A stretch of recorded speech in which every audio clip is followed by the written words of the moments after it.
Assalamualaikum warahmatullahi wabarakatuh. Halo teman-teman semua, berjumpa kembali dengan Miss Putri dalam pembelajaran pendidikan agama Islam. Oke, baik teman-teman, apa kabarnya hari ini? Alhamdulillah, luar biasa, tetap semangat, Allahu Akbar. Alhamdulillahirabbil alamin. Pada hari ini kita masih diberikan nikmat sehat sehingga teman-teman masih bisa melaksanakan kegiatan pembelajaran seperti biasanya. Dan sebelum kita mulai kegiatan pembelajaran kita, mari kita sama-sama awali dengan berdoa. Mari kita awali dengan membaca basmalah. Bismillahirrahmanirrahim. Teman-teman, hari ini kita akan melanjutkan pembahasan kita, yaitu kita akan membahas tentang sikap perilaku terpuji. Setelah minggu kemarin teman-teman membahas tentang sikap terpujinya apa itu? Ya, sikap hormat dan patuh kepada guru dan orang tua. Nah, kali ini kita akan melanjutkan dua macam sikap terpuji, yaitu yang pertama, sikap kerjasama, dan yang kedua adalah sikap tolong-menolong. Untuk lebih lanjut, simak penjelasan Miss Putri dengan baik ya. Ada beberapa tujuan pembelajaran yang harus teman-teman capai dalam pertemuan kali ini. Nah, yang pertama, teman-teman harus bisa memahami makna dari sikap kerjasama. Kemudian, teman-teman juga harus bisa menyebutkan contoh sikap kerjasama di dalam kehidupan sehari-hari. Kemudian, selanjutnya, teman-teman harus bisa memahami sikap tolong-menolong. Dan teman-teman harus bisa mempraktekkan dan menyebutkan contoh-contoh sikap tolong-menolong di dalam kehidupan sehari-hari. Nah, itu adalah tujuan pembelajaran yang harus kita capai dalam pembelajaran kali ini. Sebelum teman-teman masuk ke dalam pembahasan, Miss Putri akan mengajak teman-teman mengamati video yang berkaitan dengan sikap kerjasama dan sikap tolong-menolong. Video ini semoga bisa memberikan membuka pengetahuan awal bagaimana teman-teman bisa memahami sikap tolong-menolong dan kerjasama dengan baik. Silahkan disimak dengan baik ya.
video tadi adalah video yang berkaitan dengan sikap kerjasama dan tolong menolong.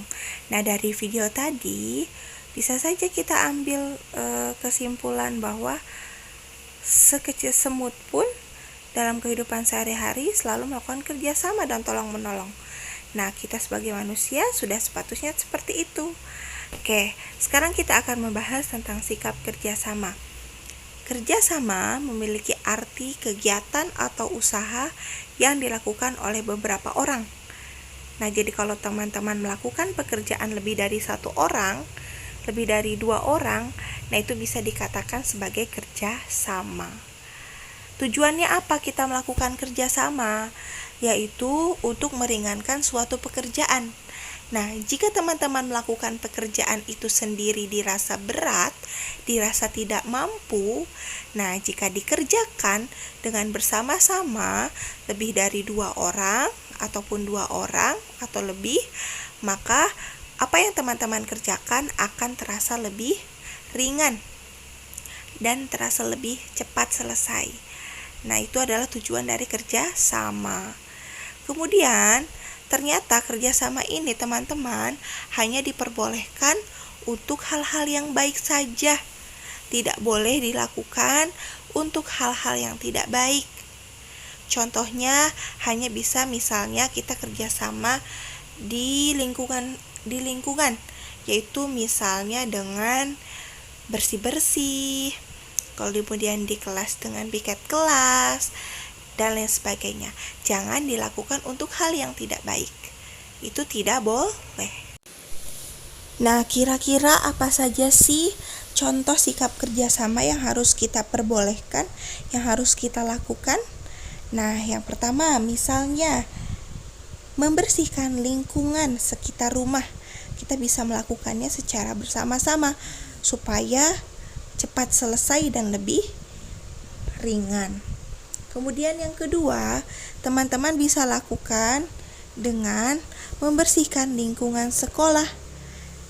Kemudian yang ketiga, contoh kerjasama yang lain biasa teman-teman lakukan adalah piket kelas. Nah, itu adalah satu contoh dari sikap kerjasama.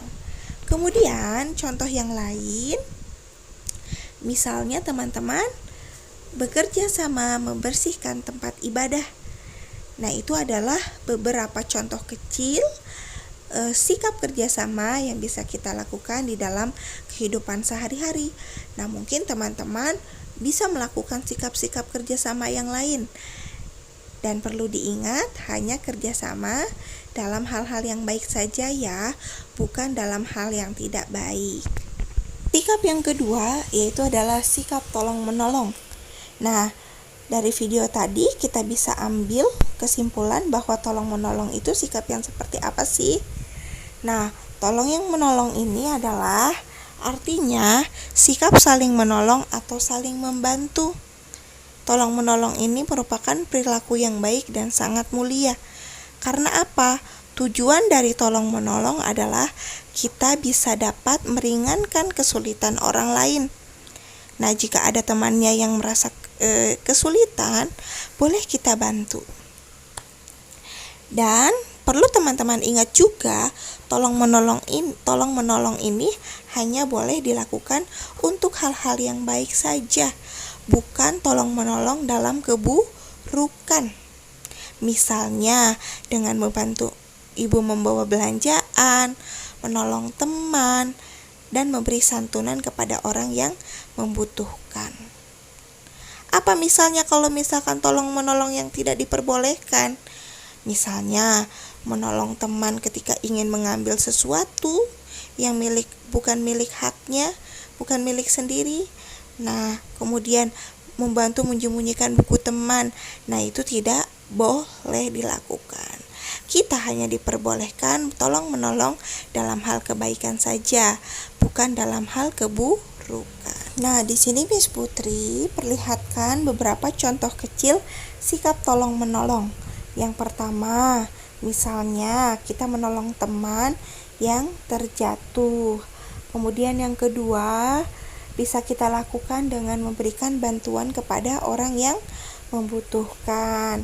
Kemudian yang ketiga, Nah, jika ada saudara kita, tetangga kita, atau siapapun dari kita yang terkena musibah, maka boleh kita bantu dengan memberikan bantuan, bisa berupa makanan, berupa pakaian, ataupun berupa uang, ataupun berupa jasa.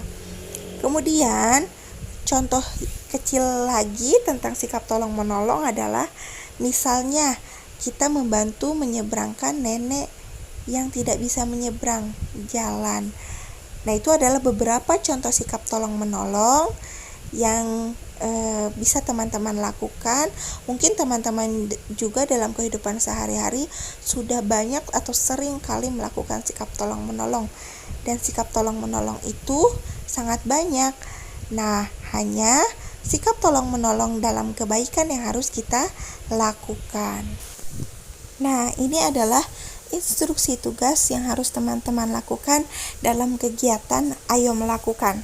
Silahkan dibaca instruksinya dengan baik, dan silahkan tugasnya dikerjakan dengan baik ya teman-teman ya.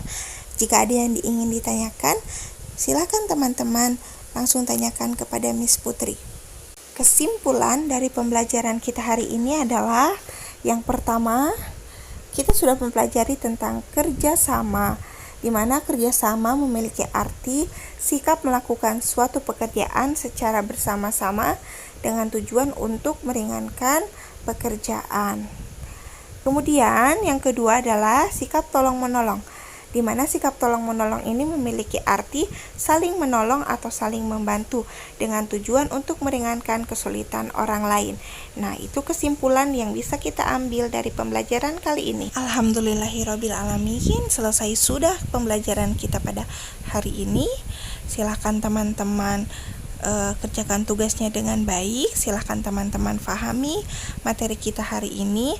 Jika teman-teman masih bingung, silahkan teman-teman lakukan dengan bertanya kepada ayah dan bunda, atau teman-teman baca kembali buku paketnya, dan atau teman-teman bisa langsung tanyakan kepada Miss Putri. Oke, baik teman-teman, tugasnya silahkan dikerjakan dengan baik. Mungkin hanya itu yang bisa Miss Putri sampaikan. Mudah-mudahan apa yang kita pelajari hari ini bisa bermanfaat untuk diri kita, untuk hari ini dan seterusnya. Dan Miss Putri harap teman-teman sudah bisa membiasakan diri selalu menerapkan sikap tolong-menolong dan kerjasama di dalam kehidupan sehari-hari. Oke, baik teman-teman, jika tidak ada yang ditanyakan, Miss Putri akhiri. Dan mari kita sama-sama tutup dengan membaca hamdalah. Alhamdulillahirabbil alamin. Terima kasih teman-teman atas perhatiannya. Kurang lebihnya Miss Putri mohon maaf. Wabillahi taufik wal hidayah. Wassalamualaikum warahmatullahi wabarakatuh.